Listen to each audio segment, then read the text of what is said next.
And it wasn't until I was like, stop, you need to like really listen to their needs and you know their company goal, like what is it that they want, not only as individuals but as business owners. But I knew in order for me to get that, I needed to change it to Spanish, not like my rehearsed español, no, el español, right? Like,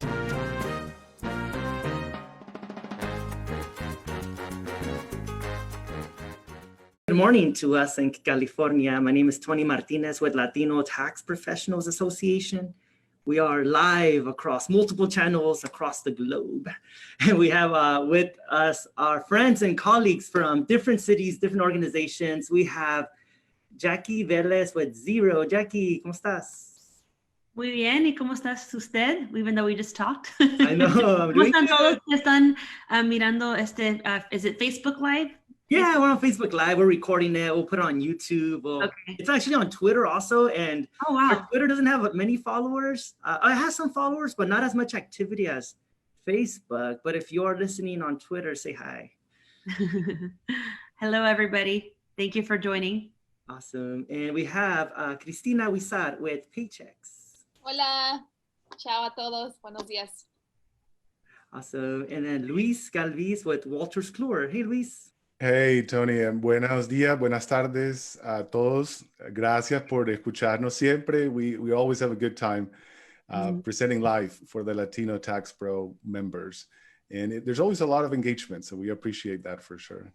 Yeah, definitely. And this will be a bilingual charla, but the topic is simple: how to serve the Latino market. If those of you have been following Latino Tax Pro over the past 6-7 years, we've been growing our membership, our event, Latino Tax Fest in Vegas, and just our influence in the industry. If people have asked, like, how do you do it? The Latino market we see it there. We see all the taquerias, the construction companies, the beauty salons, and I want to bring them in as clients, but I don't know how.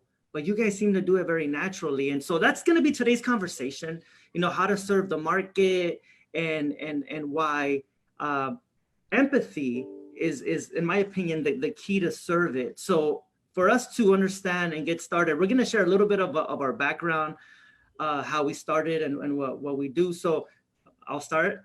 Tony, my name is Tony. I was born here in California, but my parents are from Mexico, from Zacatecas. So they don't even speak English. They immigrated into the Salinas Valley, worked in the agricultural fields. I got a Fulbright scholarship to go to Berkeley. So when I went to the university here, and now I'm with Latino Tax Pro as a professional, kind of happen to be serving the same market or the same community that I'm a part of. And I think that's what makes it a little bit natural for me just to say hi to people in Las Vegas or in Houston when we're having stuff right there at the regional seminar, or just even on these Facebook Lives. But Jackie, what's your story regarding where you're from and your parents and all that good stuff? Yeah, so my name is Jacqueline Velez, and the last name Velez comes from Bolivia. My dad's from Santa Cruz, Bolivia. He immigrated to the U.S. Like 30 years ago or something like that. No, wait, more than that. I'm 35. I forget what the timing is. He was about 25 when he came over, and he had me when he was about 29. And so you do the math there, and I'm 35. So I just gave away my age on live. There we go. But he came over in the 80s, and my mother is from Ciudad Acuña in Coahuila in Mexico. Which is on the border of Del Rio and Del Rio, which is in Texas. So the Texas and Mexico border. And she had gone, you know, kind of back and forth, like between San Antonio and Houston within her teens and her high school years. And then they met here in Houston, where I'm located now, where I've lived my entire life. This is where I was born. So I have both of those influences from both Bolivia and Mexico in my blood. However, you know, growing up, my mom was kind of ambiguous about making us eat Mexican food or making us eat Bolivian food. She did kind of try to do a lot more what my dad liked, just because that's kind of how the culture is. But she didn't force us to, you know, speak. My dad tried for a little bit to make us speak Spanish, but he quit. He was like, no, they're just not going to do it. But, you know, my mom really wanted me to acclimate And she put me in Girl Scouts. She wanted me to be educated. And she always said, being educated is the most important. A lot of our family members, were, cleaning houses and things like that. And she was like, no limpias, solamente estudias, tienes que estudiar. And that's like what's most important to you. And then finally, which is a different subject, is like, don't ever depend on a man, and so she really taught me to be very independent and always be very self-sufficient, which I'm super grateful for. So I went on and I studied accounting. And that's because I worked in small businesses in high school, and I really had a passion for maybe starting a business or what makes a business successful. It was just super exciting to me to see like how you can make things more efficient, how the businesses worked and how people work and how it's like almost like psychology. But the problem was the accounting, like most small business owners were lost with the accounting. And I didn't want to be one of those business owners one day. So I figured I can teach myself the management. I can teach myself the marketing, I can teach myself the sales. I don't think I have the tools to teach myself the accounting. So I studied accounting. And so I did that for about 10 years before I joined Xero. And I joined Xero as a partner consultant. And basically, I was helping accountants who are trying to transition to get onto the cloud and trying to be more technologically savvy and within their firms as they are in all of our personal lives with our mobile phones and all that. To start trying to transform technologically was part of what I was doing as a partner consultant. So it was kind of like a technical arm to help them implement, help them with their questions on, accounting. So really, I was really lucky that I was able to use that accounting knowledge to kind of go into a new career, more or less, because accounting wasn't really for me after all. What ended up happening was I started to work with the Latino firms, some of which have probably gone to Latino tax, just because a lot of times they were more comfortable speaking to me, or they were, I understood their language, right? We can speak Spanish, obviously, but also the language of just the cultural language to understand how more or less like the brain works, which is like a very nuanced things that are very specific that we probably will talk about here in a little bit. But so yeah, I started doing that. And then I opened up the market in Houston as a senior account manager. And within Houston, same thing, that we have a huge Latino community. I've been going to all of your events throughout the years. And then last year, Tony, you helped me out with this. We decided to propose to Xero that we're going to create a new channel to help support this community. And a lot of what you told me, Tony, really helped me out. Is that you said, look, the demand is there. You came into Xero just because you have an accounting background and you can work with people and you're working with all types of cultures, but naturally the demand for what your specific knowledge of the culture, the language, and working with these types of firms was highly needed. So we opened up a new vertical, and Luis was joking around that I'm famous because Xero made a huge press release, which I'm super grateful for, because just all that support I was not expecting. But we basically opened up the U.S. Hispanic market, led by me as director. So I'm super excited to serve the community. Yeah, and so I don't know if I was supposed to say all that at the beginning because I don't want to get all the information at the beginning, but I'll let somebody else go now. Yeah, no, cool. I love this. Thanks for your background. Cristina, what's your story? I know you're from LA, Los Angeles, but go ahead. If I say it like that though, like LA, I mean, from LA. You're one of those LA. Yeah, I know. So, también Padres Mexicanos, I'm first generation here. Like you said, I was born and raised here in Los Angeles, in the Pasadena area, San Gabriel Valley. So I just similar to Jackie, my parents were very strict on on the Spanish only rule growing up, right? So they had that foresight to realize that Spanish future success. And so that was difficult. It was difficult to implement, right? Because I went through my rebellious years where it's like, yo no quiero hablar español, blah, blah, blah. Mis amigos no hablan, but now I couldn't be more thankful. So I had a very traditional, Mexican household upbringing, Catholic school, catechism every Sunday. My mom was like the teacher that everyone knew, very involved. And from there, high school, I went on to the University of Southern California, did my undergraduate there. A couple of years later, did my master's in human behavior. And then it's so funny because today is my 10-year anniversary with Pachex, actually. Oh, wow. So, yeah. I didn't know that. That's big time. Today. Yeah, today it's on LinkedIn. So that was my reminder this morning.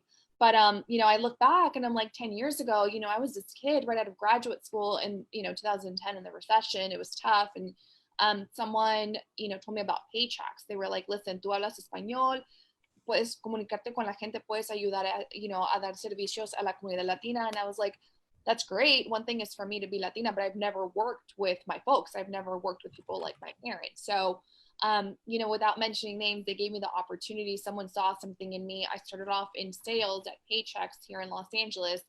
From there, I did very well. And yes, it was in the areas that Tony mentioned, like LA, like East LA, La Puente, Pico Rivera, the areas that my parents always told me, like, no andes por allí sola, and so it ended up working out for me. It was great. And kind of like what Jackie was saying, just to kind of hone in on that,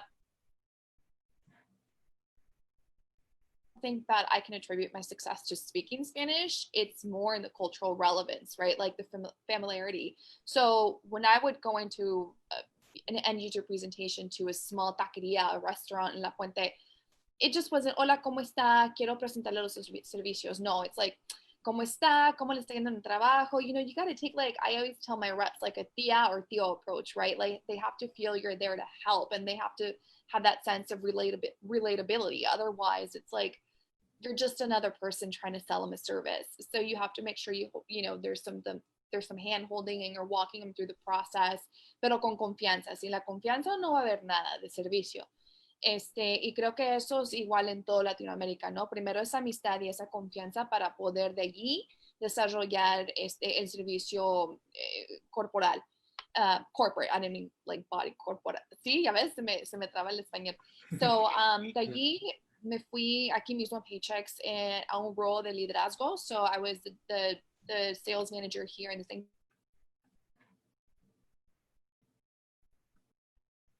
It's the Latino market in the multicultural role that I'm currently in. And that's when we started working really closely with Latino Tax Pro and, Pachex being your preferred provider. So we've gotten to work very closely and service many Latino clients and also accountant businesses. So.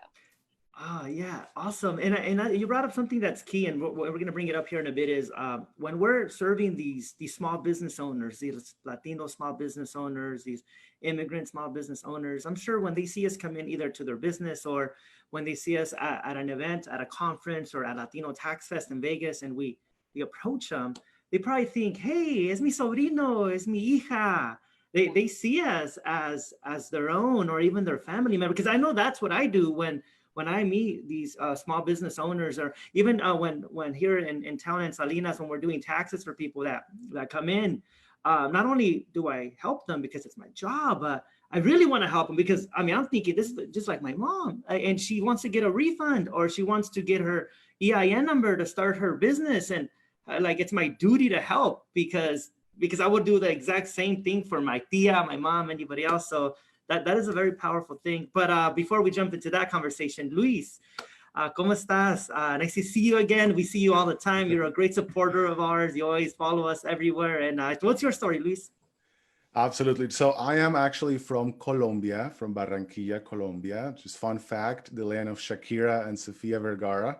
We're both from the city that I was born in and grew up in. In Colombia for 18 years, moved on to pursuing a college degree in Germany, came here to the States in 2001, and first generation immigrant to the United States from our family. So nobody had been in the United States before. So me and my brothers and sisters and parents, we came here as a first generation. And I would say that as soon as we arrived in Atlanta, we realized that there's a strong Hispanic community here in the United States. It's one thing what you hear from the news, what you hear, from what people say that have been here. It was the first time in the United States, first time in a new country that we were going to call home, and a very strong sense of community with the Hispanic people, everybody that was so welcoming. And you could tell, slowly that, Hispanics were entrepreneurs. They wanted to get ahead. They wanted to build businesses. They really wanted to support each other and create businesses that would accomplish that. So I started with Wolters Kluwer about a year after I arrived here in the United States. So in 2005. That's when I got here, 2006. I started with Wolters Kluwer. So been with the company for 15 years by now in positions such as, customer support, training, sales, now in marketing, supporting not only, the Hispanic customers, but just any tax professional out there. It has been so that with every interaction that I've had, with any type of customer, it really comes to, understanding their needs, understanding what they're looking for, but specifically to the Hispanic community is understanding who you are. And for them to know that you have their best interests at heart, the hardships that they've had to deal with to get to where they are, and you understand exactly what they're trying to do. Of course, there's a profit element in everything that they do, absolutely, but there's a community element that is more important than anything. And I think that once you understand that, you understand your customer better. And I've seen it with all the tax professional conversations that I've had and continue to have, over the years. I repeat it again, Jackie and Christina, to me, they are famous in what they do. They're just, strong leadership roles that they have. They're not easy to get to. And it's very interesting to see how big corporations are putting a lot of interest and focus on the Hispanic community by creating roles like the ones that Jackie and Christina hold today. So I'm with you, Tony, in saying that, the Hispanic community is growing. The Hispanic community supports each other, and they need solutions that will support their growth so that they can support their community. They can support their second generation immigrants, their third generation immigrants, because we're all in this together. Absolutely. Yeah, no, and you hit something right that's key is there's all these organizations, corporations in America who are looking to serve the market. They know the Latino market and the immigrant market. We're spending money. We're starting businesses at record rates. We're able to really contribute to our local economies, but also to the national GDP overall. So of course, everybody is looking to serve that market. And you said something key was we overall, when we were hired to our respective roles, we weren't just hired to either just be general salespeople or marketing or just serve customers in general, but we were kind of pulled into a certain direction just based on, hey, I notice these people are commenting more, or they're replying to my emails, or they're calling me. And then before you know, you're having conversations in Espanol, and you're going to these fiestas with people and really kind of serving the market without even thinking of it. And so I want to start off with Jackie, because Jackie, you mentioned that that's what happened with you. So when you started with Xero, so by the way, everybody, Xero is an accounting software. When you started with Xero, you didn't start to serve the Hispanic market. You got hired under your own merit, a very, very smart, skilled individual. But then what happened in Houston? Did people just started calling you? And when did you start speaking Spanish to people in Houston? Yeah, that's a good question. So I English is my primary language. And, I prefer, now I'm making myself prefer Spanish, but, for a long time I preferred English. And, and that's a really good point because Tony, you're like, when did you start speaking Spanish? I think it really started off when I went for my first Latino Tax Fest. But then I was like, okay, I guess I have to do this. And then some of the partners I was supporting, like I could tell, like, so you mentioned like that when you're working with somebody, you feel like you're talking to your tia or tío, and we're so family oriented that's like gonna hit your heart right away, right? And so if somebody reminds me of my tío or tia, or even like a version of myself, I want to help them out. And if I see they're struggling not only with their software or understanding how to like grow their accounting business, and on top of that, if they're not speaking English that well, or maybe like I could tell like they prefer to speak Spanish, because it could be tricky, and I'll go back to this in a minute. But so I just really like out of empathy and out of wanting to help them out would switch to Spanish. And then you can kind of just see like they just get like kind of relieved. It's like, oh, okay, estamos hablando español. And it's like, it really kind of shifts things, because like now it's like, okay, you're talking the language of my family. And for me, I actually felt more comfortable too, because really I had spoken English in all of my corporate jobs mostly. And like in school, I never took bilingual or anything like that. And so Spanish was the language of my house, mi casa, mi lengua de mi casa. And so it's like very personal. And so I started to really relate to people more when I started speaking Spanish.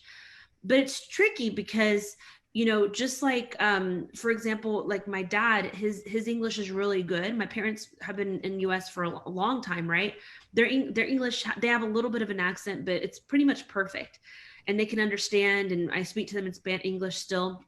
But, you know, if you speak to them in Spanish, it's a whole different thing. Like they can speak faster, they can understand faster. I would like try to get like, you know, I'm into spirituality and things like that. And I try to get books for my parents, and they won't read it if it's in English. And then I started buying the ones in Spanish, and they started reading them. And I was like, okay, like that's what it is. And so it's just really like removing another barrier to, you know, relating to a person when you start speaking Spanish. So yeah, I think I started, to answer your question, I started at the first Latino Tax. And then within Houston, whenever I was trying to grow out the market, and I just could tell, you know, I'd be like, you know, ¿prefieres hablar español? And they'd be like, sí, gracias. You know, and they're just so grateful. They're so grateful. So obviously like, that's just going to feel good. And you just keep doing what feels good. Right. So. And Jackie, I had a similar experience. Yeah. When I started here. It took me about 2 years to realize that I should lead any conversation with anybody that speaks Spanish. I should lead with Spanish, because I would have to repeat myself. If we start a conversation with Tony, and then halfway through the conversation, I realized that he spoke Spanish. Now you have to repeat everything because it sounds different in Spanish, even though it's the same words, the same content. It's like, okay, you speak Spanish? Wait a minute, let me tell you everything again, but now in Spanish, because it adds, you know, for two Hispanics talking to each other, it adds a certain aspect of credibility of, you know, I know what you're saying, and I know how you're saying it now, the tone that you put in it. So you have to just repeat everything. So one of the first questions I ask right now is, you know, do you want to speak in Spanish or English? And in that way, we don't have to repeat it, because there's that aspect of, if you speak in my language, you communicate with me in the way that I prefer, I get it in a different way. So definitely. Yeah. And it's tricky too, because sometimes, you know, they worked so hard. They took English classes for so many years. And, you know, like my parents, they work so hard and they're not my parents are extremely humble and open-minded. So not really with them, but with somebody who really worked, like maybe even recently started learning how to speak English and took a lot of classes, you know, I have to be careful and say like, okay, you know, your English is great. I can understand you perfectly in English, but just to make it more easy, would you prefer to speak Spanish? Because sometimes I notice like a few times, like not that often, it's not the majority, but it's kind of, it's an interesting subject because there's so many subtleties and so many things that are involved. But sometimes they would say, they say, no, I want to speak English. And I'm like, come on, like, you know, and then they secretly sign up for our Spanish events, you know, and don't do their training in English. They do it in Spanish, which by the way, we do provide, if you don't know, we do Spanish training for Xero. But they'll kind of do that in secret because they also probably want to practice. So it's just a really interesting thing on how to approach it with empathy, and also, you know, to play into the pride that they have for learning English, because that's really hard.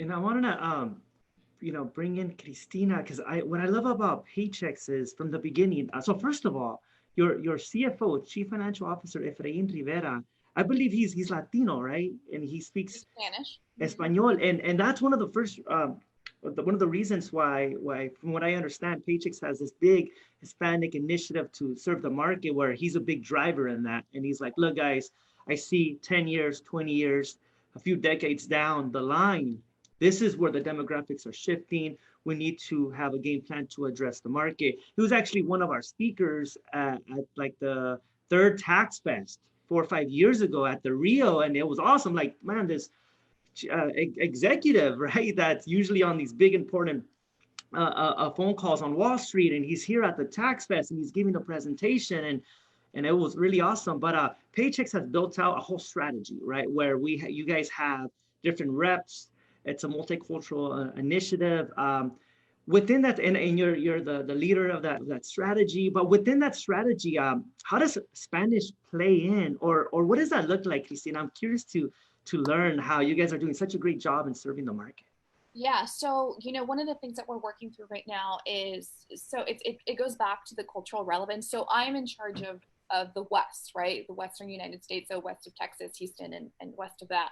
But my counterparts in Divinos and I have realized that, it's super important to have the right amount of headcount of bilingual reps. But like I mentioned before, and this is something that everyone on the executive board is realizing, it's more about cultural relevance and not just the language, right? So for me, I remember, Tony, and again, talking about the 10-year thing, I remember 10 years ago walking into my first it was a tow truck company in El Monte, California. And the first thing I see when I walk in is La Virgen de Guadalupe. And I sit with them and we start talking, and I was brand new to Pachex. So the first thing that you do is, as a new rep, is you go through the robot scheme of this is what we have to provide, right? With my broken Spanish, because I was so nervous. And it wasn't until I was like, stop, you need to really listen to their needs and their company goal. What is it that they want, not only as individuals, but as business owners. But I knew in order for me to get that, I needed to change it to Spanish, not my rehearsed Español, no, el Español, right? Ahí está la Virgen de Guadalupe, they're Catholic, that faith is huge. They probably blessed this entire building, because that's something that I grew up doing. So it's that's when I was like, okay, háblales como si fueran tus tíos o tías, right? No es español, es familia. Háblales como familia. And in that conversation, I also realized, oh my God, they don't have anything in order. They've been paying under the table. They have their niece, their nephews, they have a workers' comp issue, et cetera. All these things that my parents are entrepreneurs. They didn't have any help, right? They didn't either. I think that so many of our folks are lucky, not lucky, but we do well because we're just hardworking, man. We don't give up. No matter what's thrown our way, we're gonna get through it. But we don't have the resources at, a la mano, como I get so frustrated. This is my passion, right? My parents, they didn't have Google. Let me go Google workers' comp. Let me go Google what this employee said to me today. Is that a lawsuit, et cetera? And I think that was one generation back, but for so many people that we're servicing, that's present day still, right? At this tow trucking company, they have iPhones, but they don't have the apps that are required. They were like, mija, ¿qué es payroll? ¿Cómo les voy a pagar? ¿Qué son los taxes que se le van a quitar a mis empleados? Ellos no pueden pagar taxes porque tienen ITINs, et cetera, right? So those are conversations that it doesn't matter, English, Spanish, whatever language, as long as it's relevant and there's that connection. So for me, when we hire reps and we're interviewing them in the process, it's super important that they can build that connection. We have reps that are American, right? But they speak the language, but they can relate. And that's what matters at the end of the day, right? So we have, one of the most successful reps in the country. Ella no es latina, pero te habla el español muy bien y sabe cómo conectar. Y eso es lo que importa, en mi opinión. So, el lenguaje es una cosa, pero la conexión y el entendimiento ya es otro nivel. Y eso es lo que se requiere en esta comunidad. Perfecto. No, I love that. That makes sense. And with Luis, I know your role is not necessarily Hispanic market per se, but you're so natural when you go to the Tax Fest, when you go to our events, even on our Facebook comments, the way you interact, people know you. A lot of our members know you. So what's working on your end with Wolters Kluwers? Are they kind of letting you do your thing and you're bringing all these big results? So they're like, oh, let them keep going. Well, I'm a marketing manager for Wolters Kluwer, and we serve both, the Hispanic, all markets, regardless of what language you speak. So what we do is, in regards to the Hispanic market, is, promote the solutions that we have within the product that help you serve that industry, whether you speak Spanish or not. whether you are a Latino business or not. So we noticed that some of the non-Spanish speaking customers that use our software, they want to serve the Hispanic market. So we talk about, the fact that we can translate the forms in Spanish, the fact that the help in the software will be in Spanish as well, the client letters that they can print out to communicate with customers, all of that will be in Spanish, so that, let's say I don't speak Spanish, but I want to serve somebody that does, I can just translate it on the computer and say, hey, look at this. This is what I'm trying to get you to do. Or can you read this question for me real quick? Or, let me go ahead and print the tax return for you in Spanish so that you can understand what you're signing. So it serves either market. For the Hispanics, it's great because we know that it's needed. We know that our customers want to read the information in Spanish. They feel more comfortable doing so. It's great for everybody else because it's an inclusive product that allows to serve everybody that wants to have a hand on the Hispanic market, because it's a growing industry. One statistic that I usually go back to is that the 76% of Hispanic taxpayers are choosing a tax return preparer. And that's one that put out the Taxpayer Advocate Group, where they surveyed, and 76% is actually a pretty big number. And that's the loyalty that a taxpayer client has with a Hispanic tax professional per se, or just a tax professional in general. The Hispanic taxpayer understands the value of talking to somebody as opposed to doing your tax return yourself, for example. I want to talk to a professional, and if I'm Hispanic, I may choose to work with a Hispanic business. But if I don't find a Hispanic business, I want to make sure that the person I work with and I do my tax return with, they have the ability to communicate with me in Spanish if that's my language of preference. So that messaging is part of the message that we put out there. So not necessarily a focus on Hispanic or non-Hispanic, but because we have the solutions out there that serve the community, we try to put as much of that message out there with the emphasis in those tools that we have for Hispanic, tax professionals and Spanish-speaking taxpayers. And then, with Jackie and Christina, our software, really would complement a full year-round tax and accounting business where, Wolters Kluwers would provide tax preparation services with TaxWise. Jackie would provide, with Xero accounting services, and then Christina with Pachex, payroll. That is a year-round tax professional business, and we have a lot of those that, come April 15th, they stop doing taxes and they focus on something else. They do their payroll, then they do the monthly accounting, and that's a thriving business that we're trying to support, in any way we can. Yeah, that's a good point. Like, this is like the dream team here, right? If you're looking to start or grow a business, let us know. But no, that makes sense. And a few more minutes here before we jump off. But that's why I think that a lot of these tax offices, because of the relationship of the people that they serve and the taxpayers that trust them because they look like them, they speak their language, they can relate, there's empathy there. It's so easy for a tax professional to go into other services, because then the client's like, hey, I need aseguranza. Could you just help me? Like, I know you. Oh, okay, why not? I need to buy a home. Could you help me? Okay, yeah, why not? And then before you know it, they're doing real estate and insurance and being entrepreneurs themselves and just simply serving the market. They're able to kind of become this multi-service company or business and the Latino understands the concept of el mercado, right? They go to one mercado, everybody services them. So very, very interesting talk. The conversation continues because this is just the beginning and there's more and more to address here and to be able to serve the market. So let's do last minute comments or next steps, or what you guys think would be great for people to just take away from this conversation. So I'll start with you, Jackie. Last words.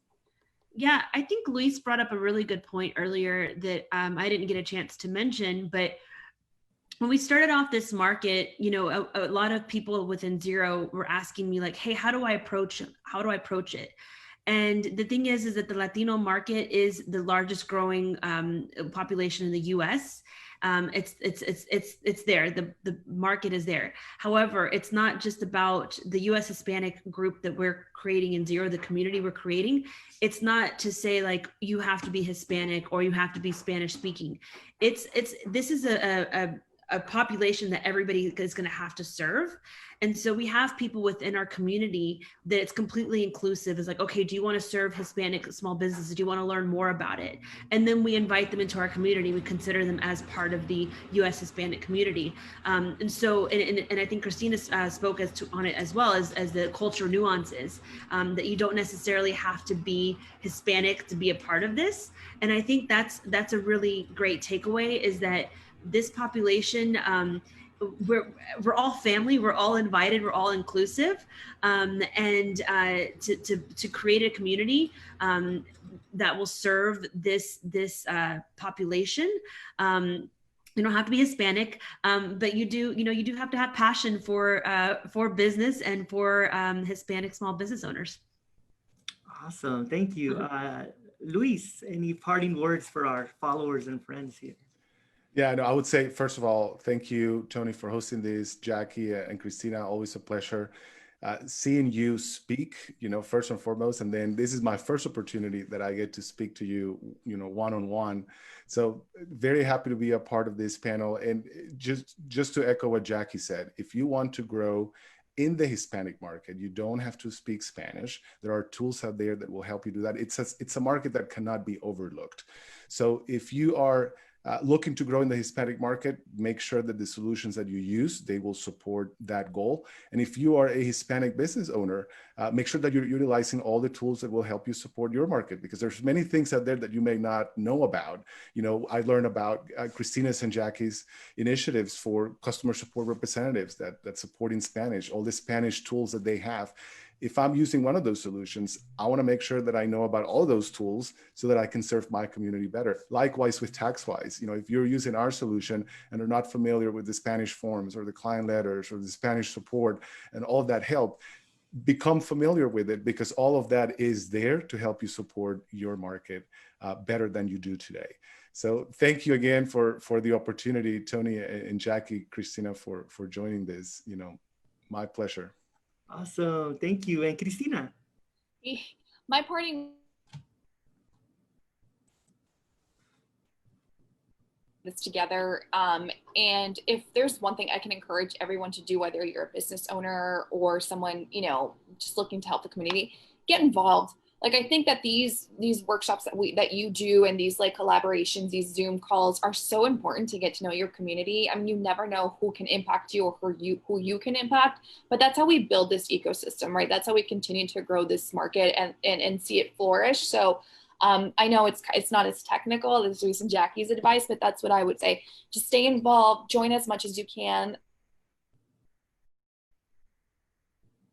Right now, everything's virtual, so it's a lot easier to help, right? Like, hey, métete, va a haber este seminario, Tony va a cubrir este topic, te va a ayudar mucho a ti.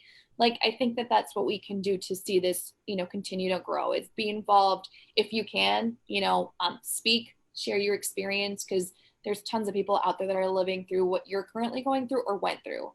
So that relevance is there. Awesome. Thank you guys so much. Muchísimas gracias, Jacqueline with Xero from Houston, Texas. We got Luis Galvis with Wolters Kluwers from Atlanta, Georgia. Y Cristina Wissar with Pachex out of LA, Los Angeles, Southern California. And I'm up here in Northern California. So this is awesome. People from around the country. Pero gracias. Again, the conversation continues, and see you guys soon. Happy Hispanic Heritage Month, guys. Oh, Bye. yeah. Hispanic Month. Ciao. And we'll see you at Latino Tax Fest. Yeah, Latino Tax Fest in Octubre. Bye, guys. Bye. Ciao.